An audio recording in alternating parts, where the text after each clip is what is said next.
des constellations. Son Éminence est l'archevêque président et représentant légal des églises du Réveil pour le lancement officiel de ce forum sur l'éducation dans notre église RDC. Son Éminence, vous avez la parole.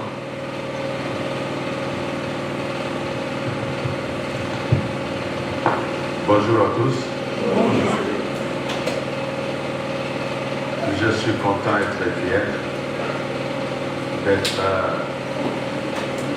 ici, sur cette tribune, nous entretenir en ce qui concerne ce forum et en ce qui concerne notre chère institution, l'Église du Réveil du Congo. Au départ, je dis merci à tous les chefs de division provinciaux, vous qui avez accepté de vous déplacer pour Kinshasa.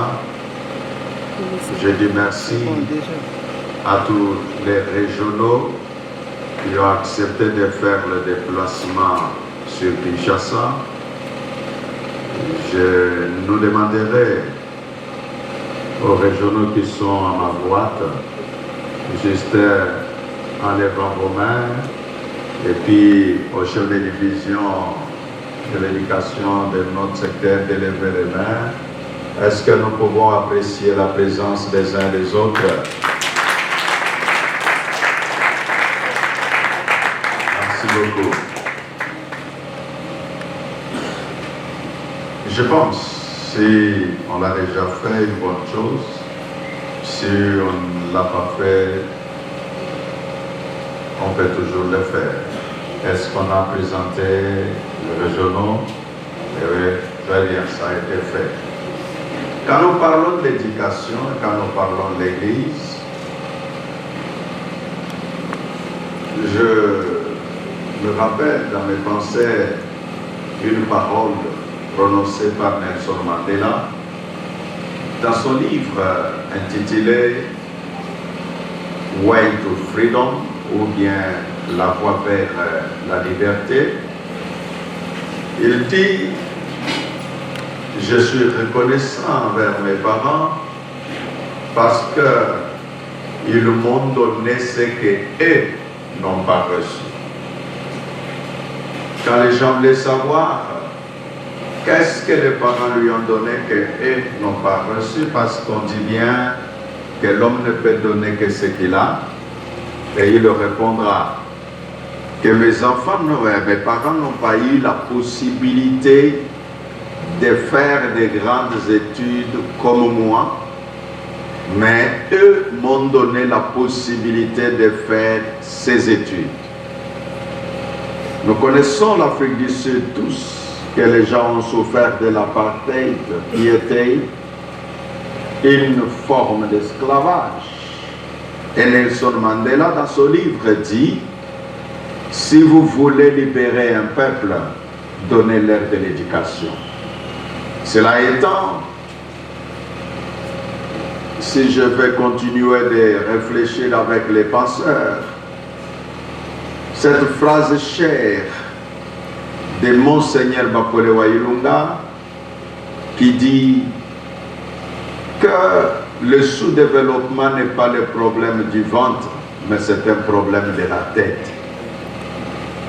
Or, il arrive parfois que les gens pensent que le sous-développement commence parce que les gens n'ont pas mangé, mais les penseurs disent que le sous-développement commence quand les gens ne savent pas bien réfléchir. Or, pour réfléchir, il faut avoir un raisonnement systématique et logique. Et pour avoir ce raisonnement systématique et logique, il faut passer par l'acquisition des informations. Or, l'ensemble des informations reçues elles ne peuvent être mieux appliquées que quand elles ont été systématisées. Et quand ces informations sont systématisées, c'est ce qu'on appelle la formation. La formation en soi, c'est l'ensemble des informations reçues, mais qui sont conçues dans une forme. C'est pourquoi on les appelle la formation. On l'appelle la formation. Donc on enlève le mot « un » et ça devient forme. Donc l'éducation est un secteur clé de la vie d'un peuple. Par là, j'avais dit au coordinateur national que j'aimerais que chaque responsable puisse avoir cette brochure, j'en suis l'auteur. Dans cette brochure intitulée « La loi de l'héritage et de la succession », l'objectif pour lequel je voulais que chacun puisse l'avoir est que nous pouvons vouloir faire des choses, mais ces choses doivent s'inscrire dans le cadre d'un raisonnement et d'un principe. Et le principe que nous pouvons accepter pendant que Dieu m'a donné le bâton de commandement, bien sûr par le truchement de père fondateur de l'Église du Réveil du Congo, que nous puissions beaucoup réfléchir qu'après nous, que sera l'Église du Réveil du Congo. Que nous puissions, parce que nous le voulions ou pas, la loi de la nature s'appliquera sur nous, s'appliquera sur toi, s'appliquera sur moi, qu'un jour tu ne seras plus enseignant, un jour tu ne seras plus pasteur, un jour tu ne seras plus coordinateur, tu ne seras plus secrétaire général, vice-président régional, et qu'est-ce que tu auras laissé après toi?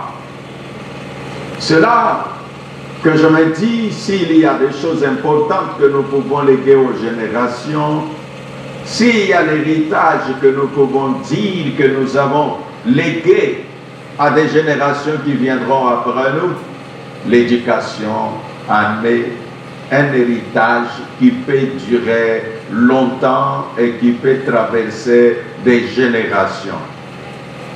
Les héritiers ont eu des maisons, lesquelles n'ont pas subsisté que juste après la disparition du testateur. La maison a été vendue et il n'y a plus de traces.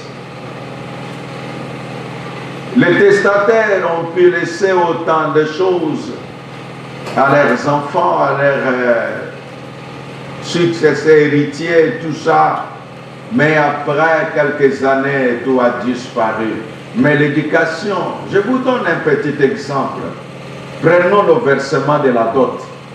En réalité, au village, il n'y a aucun livre où vous trouverez comment on verse la dot. Mais du moins, vous trouverez dans une famille où un petit enfant est capable de te dire, dans notre famille, la dot de ma grande sœur, c'est tel oncle qui avait pris cela. C'est écrit où? Non, juste parce qu'ils ont passé cette éducation d'âge en âge, de génération en génération, cela est resté pareil. C'est pourquoi je vais nous dire tous que dans le système éducatif, nous comme Église du Réveil du Congo, nous avons voulu ce forum. Vous savez, quand vous faites une chose, qu'on pouvait dire un non, les gens posent la question, quel était le péché d'Adam? Les uns et les autres disent que le péché d'Adam est qu'il a mangé du fruit interdit, et l'autre a dit non, le péché d'Adam est qu'il a manqué le but. Quel était le but? Le but c'était à partir de celui qui l'a créé. Dieu a dit, créons l'homme à notre image, et que cet homme puisse dominer, que cet homme puisse gouverner la terre, le monde.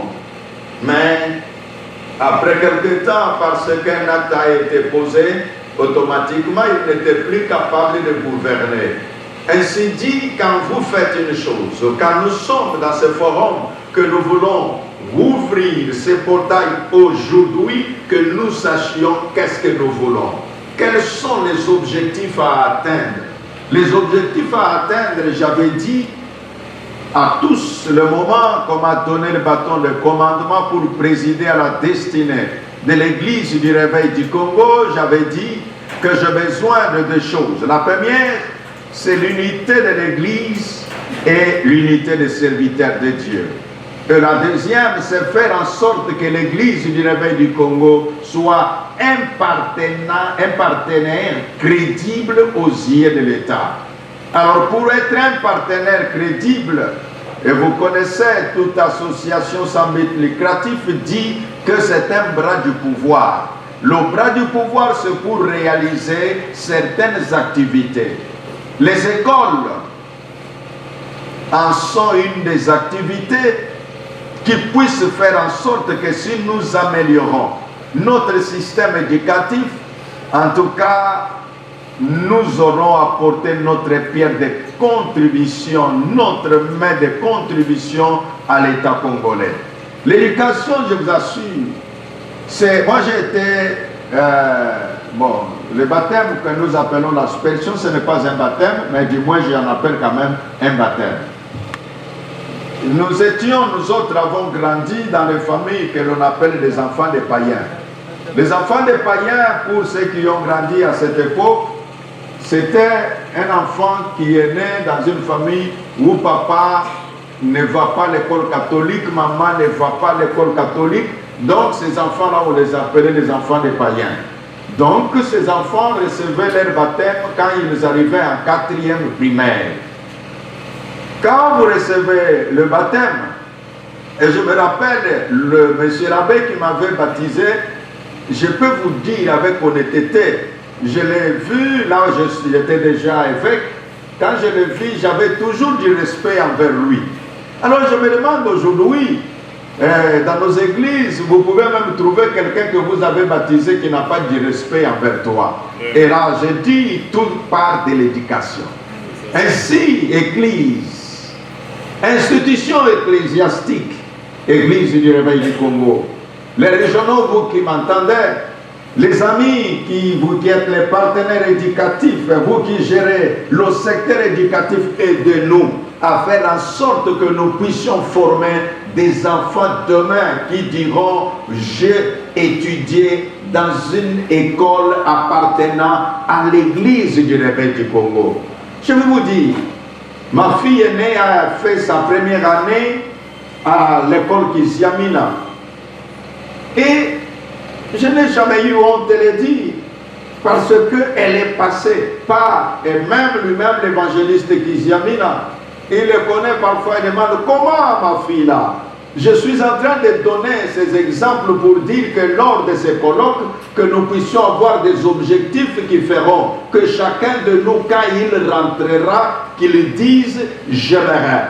Que si j'ai une école à diriger, si j'ai une sous-coordination à diriger, que je fasse en sorte qu'après moi, qu'on dise nous avions un tel sous-coordinateur, nous avions un tel coordinateur. Moi je peux vous dire aujourd'hui que je connais tous les coordinateurs qui ont été coordinateurs à mon époque quand j'étais élève, et même moi j'ai été aussi enseignant. Si j'informe celui qui ne connaît pas, j'ai été enseignant.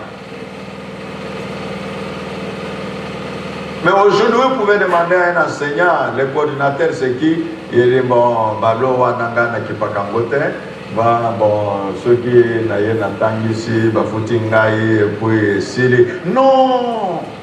L'éducation est ce qui permet à l'homme de savoir d'où il vient, où il est et où il va. C'est aussi ça l'éducation. Les gens que tu rencontres dans ton parcours.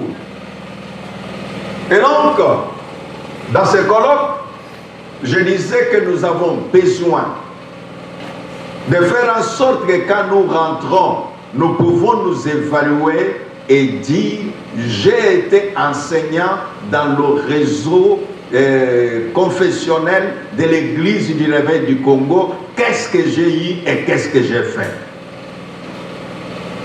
Et pour cela, nous avons encore un deuxième objectif, c'est savoir de quelle manière les régionaux qui sont là et les sous-prophètes qui sont là, que vous puissiez travailler dans la symbiose, qu'il n'y ait pas, comme qui dirait, l'État dans un État, chacun fait ce qu'il veut.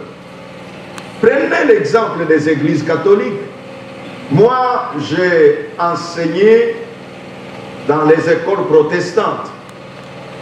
Et là-bas, mais les catéchistes, même s'ils ne venaient pas à l'école, en tout cas, vous lui devez du respect. Et du reste, s'il fait contre toi un rapport à la coordination, on te chasse comme enseignant. Parmi vous, il y a ceux qui ont les enfants qui vont dans les écoles catholiques. Et vous connaissez ce qu'on dit, quel que soit tout ce qu'on peut raconter les pays laïcs. Il y a des enfants, vous arrivez en 6e, on dit, vous n'avez pas été à telle messe, écoute ce que tu vas, ce que tu auras. Mais pourquoi alors nous ne pouvons pas avoir une discipline? Et cette discipline ne peut tenir que quand les religieux qui sont les régionaux et les sous-coordinateurs qui ont les secteurs des enfants travaillent en symbiose. C'est là qu'on peut avoir les enseignants. Moi, je connais, dans ma dénomination, j'ai des enseignants qui ont perdu du travail parce qu'ils ne voulaient pas être catholiques. Et alors on a dit, ok, allez à l'église du réveil, on va te donner du travail là-bas. Nous aimerions qu'à l'issue de ces colloques, les instruments que vous aurez, que nous puissions appliquer le leadership réel. Le leadership, monsieur le coordinateur national, la position que tu as, c'est une position de leadership. Le leadership, c'est défini par ces grandes caractéristiques que sont la vision, de savoir où tu vas avec la coordination des églises conventionnées RSC. Et parce que le leadership se retrouve dans ces différentes positions, je peux m'adresser aux gestionnaires. J'étais avec les amis de la présidence hier. Ils m'ont posé la question, vous avez combien de gestionnaires des écoles? Mais parce que je fais une petite réunion avec ceux qui sont du secteur, j'étais à mesure de répondre. Mais quand ils viendront le samedi à la clôture, c'est pourquoi le samedi, j'aimerais, les enseignants, vous êtes des modèles. Nous, quand nous grandissions, je voulais parler comme mon enseignant. Je voulais m'habiller comme mon enseignant. Je voulais écrire même comme mon enseignant. Je me retrouve même aujourd'hui, je peux être honnête avec vous, une partie de mon écriture se retrouve mêlée avec mon enseignant de 6e primaire. Il écrivait tellement bien que toute l'école disait, si tu veux écrire bien, voilà celui-là. Quand je suis allé aux humanités, j'ai fait une partie chez les scientifiques, et puis un chimiste, lui, quand il écrivait une seule phrase, tous les tableaux sont remplis. Quand les élèves veulent se moquer de lui, il dit, si vous voulez quitter ici, allez apprendre là où on apprend comment écrire au tableau. Et quand il parlait comme ça, il faisait référence à ce qu'il faisait la section pédagogique. Donc je vais dire aux enseignants, je vais dire, même si vous n'êtes pas nombreux, mais les promoteurs, vous qui êtes là, en tout cas, travaillons. Ne voyons pas seulement les frais de scolarité, voyons l'héritage que nous pouvons léguer à ces enfants. J'ai été parlementaire, député à l'Assemblée nationale. À notre époque, le président de l'Assemblée nationale était du PPRD, M. Kamere actuel. Et le président du Sénat, Kengo Wadon, qui était dit de l'opposition. Et le président de l'Assemblée nationale, qui était du PPRD, le ministre des Finances du PPRD, mais on payait les députés après les sénateurs. Pourquoi?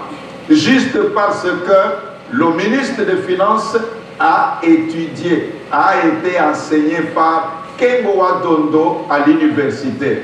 Et alors, il avait plus du respect envers son professeur que celui qui était. J'aimerais, vous qui m'entendez, si vous pouvez fournir quelques efforts que vous avez encore, faire en sorte que quand vous rentrez de ces colloques, que vous puissiez dire, nous voulons être fiers.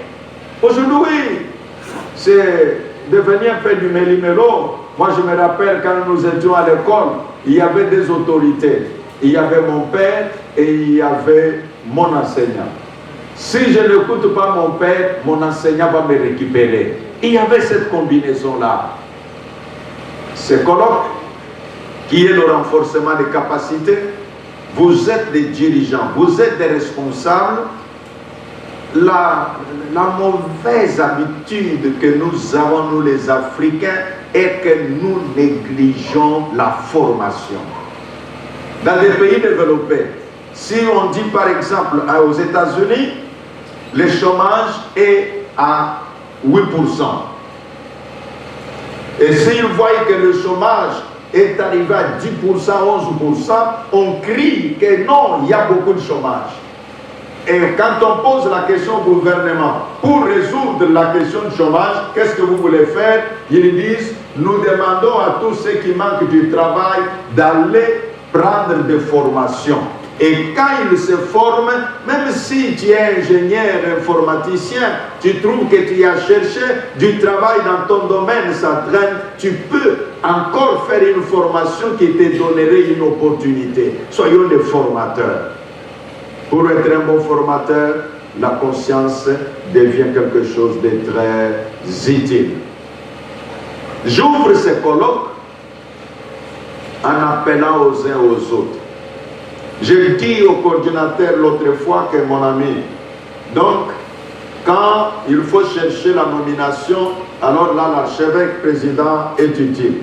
Quand tu vas gérer tes affaires, je ne vois pas l'argent, tu dis non, non, non, ça c'est l'affaire éducative, vous êtes institutionnel. Non, nous devons savoir comment travailler en collaboration. Vous avez besoin de votre... Vous savez, je vais vous dire, les amis, les sous-prophètes, j'ai déjà dit aux régionaux que vous devez nous donner aussi les témoignages de ces gens-là qui dirigent nos... comment vous les appelez? Nos coordinations sous-provinciales ou les coordinations provinciales. Que le régional soit capable de connaître. Si je demande au régional de Kinshasa, il me dira, mais, sous-coordinateur, si vous demandez, est-ce que vous connaissez le régional de l'église du réveil du Congo à Kinshasa? Oh non, nous ne savons pas, il semblerait qu'on parle de Guy Daniel, mais Guy Daniel, tu ne le connais pas, oh non, je ne l'ai jamais vu. Non, cela doit cesser. À l'issue de ce colloque, nous devons faire en sorte que, si cela est possible, que vos élèves connaissent l'église du réveil du Congo est dirigée par qui? Je ne sais pas quel enfant m'a dit qu'on leur a posé une question si c'est dans quel cours ou dans quel examen. On leur a demandé qui est le représentant légal de l'église du réveil du Congo. Et puis, ils n'ont pas été capables, les certains ont dit Toto Kama, et les autres, et quand ils sortaient, ils se disaient, voilà, l'autre a dit, tu as échoué, mais non, ça a déjà changé. Donc je vais dire à tous ceux qui sont des secteurs éducatifs de l'église du réveil du Congo, que dans ce que vous enseignerez, vous allez aussi dire à ces enfants qu'ils connaissent l'église du réveil du Congo. Est-ce que nous nous entendons? C'est pourquoi vous ne me direz pas que non, je crois l'homme de Dieu, Lamar Kapai, qui est dans les domaines, il ne va pas nous contredire. Si nous irons en dehors de la loi, ils nous diront toujours, ouais, vous nous aiderez que non ici, pour ne pas frustrer la loi de la République, comment nous pouvons le faire, mais que ces enfants-là sentent que l'église du réveil du Congo existe. Voilà pourquoi Parce que je parlais de la loi de l'héritage en disant que l'éducation est le meilleur héritage que nous pouvons léguer aux générations qui viendront, que nous puissions les faire de la bonne manière et que nous puissions savoir que nous sommes l'institution ecclésiastique Église du Réveil du Congo et que le secteur des écoles, c'est une partie de notre institution. Et que le samedi, quand nous serons là, nous travaillons pour que Madame la ministre à l'Éducation soit présente. Nous travaillerons afin que les conseillers à la présidence puissent être là. Ils le m'ont déjà garanti. Ils n'attendent que les invitations. Le secrétaire général à l'Éducation nationale, on vient de nous confirmer sa présence. Nous voulons vraiment qu'à la clôture, que nous puissions présenter un visage totalement différent de celui de l'ouverture. Est-ce que je peux vous faire confiance quant à ce? Alors, parce que je peux vous faire confiance, je déclare ouvert les colloques de l'éducation de l'institution ecclésiastique Église du Réveil du Congo. Je vous remercie.